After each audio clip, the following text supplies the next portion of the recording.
like the majority of the rest of the bill. Call in Lees-Galloway. Thank you very much, Mr Chairman.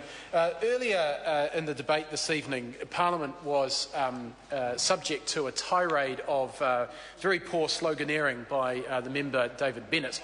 And the thrust of his argument was essentially that Labor supported some intellectual elite, the group of people who actually study and go to university, and National supports somebody else. I'm not quite sure who he was trying to say National supports, but was, I don't know, was trying to do some sort of framing around Labor as being intellectually elite. But I heard somewhere along the lines in his tirade something about the real people who pay their taxes like people who work in agriculture. Well, Mr Bennett, I want you to know that a large number of the people who live in my electorate in Palmerston North are people who are going to make their living working in agriculture, and they are studying, getting degrees, getting masters, doing postgraduate study at Massey University.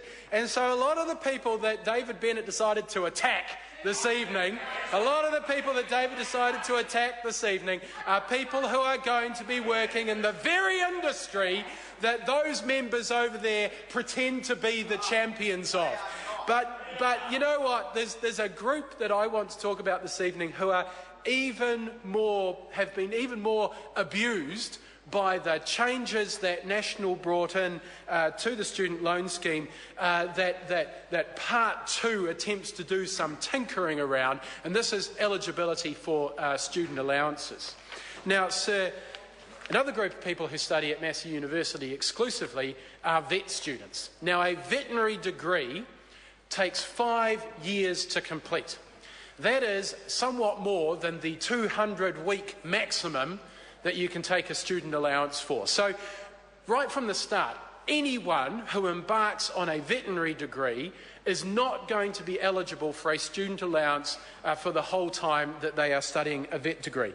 But it's worse than that, because not only do they have to do their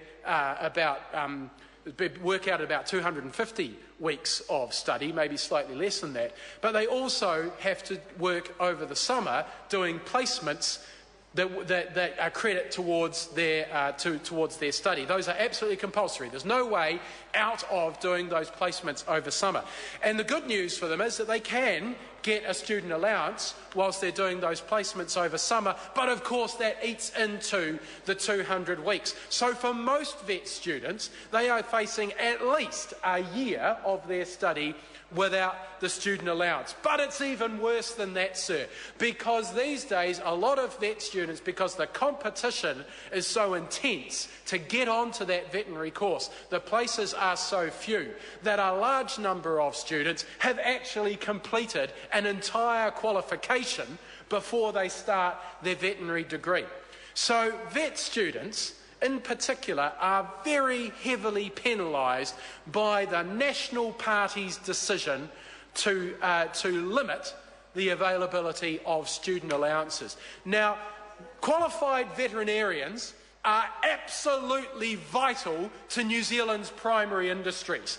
New Zealand's agriculture, New Zealand's dairy industry, our beef industry, our lamb industry, our alpacas, anything you want to name that's an animal that are vital to our economy, absolutely depend on high-quality, qualified veterinarians. And yet that is one of the groups that national government of all parties to attack a group that is so important to the primary industries. It's the National Party who have made it so difficult to go and get a veterinary qualification. Maybe the National Party believes that actually only the sons and daughters of immensely rich people deserve to be vets. Maybe they believe that if you grew up in South Auckland, you don't have a right to be a veterinarian. Maybe that's why they decided to put that barrier up, to stop people being able to qualify as a veterinarian. But I think it's rich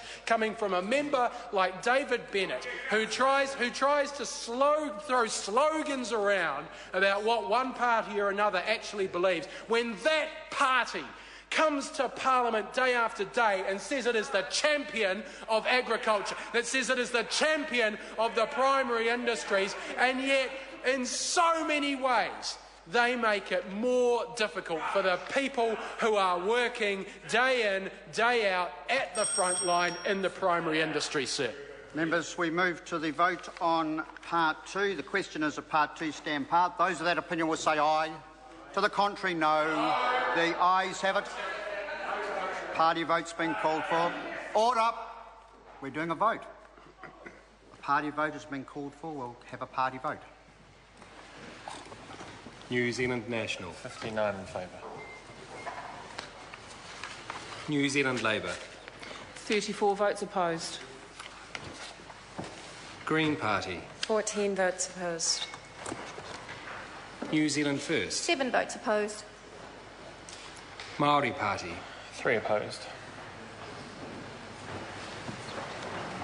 3 opposed. 3 opposed. Mana. 1 opposed. Act New 1 in Zealand. favour. 1 in favour. United Future. 1 in favour. Brendan Horan. 1 opposed. Any other votes?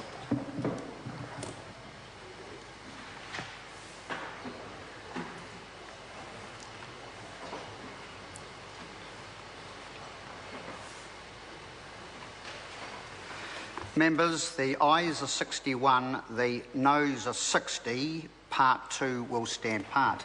Members, we now come to debate on the clauses. The question is, are clauses 1, clauses 2 and clauses 3 stand part. Grant Robertson. Mr Chair, clause 1, of course, as we know in these bills, is the title clause, and